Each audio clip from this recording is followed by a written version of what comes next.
What's the meaning of creased?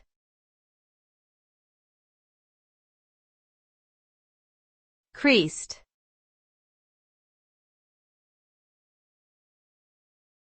Creased.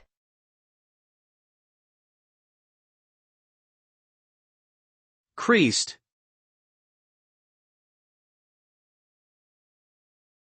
Creased.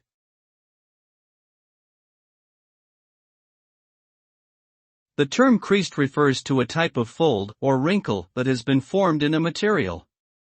When something is creased, it typically results in a visible, often permanent line or ridge on the surface of the material. This can occur as a result of folding, crumpling, or otherwise manipulating the material in a way that causes it to bend sharply at a specific point.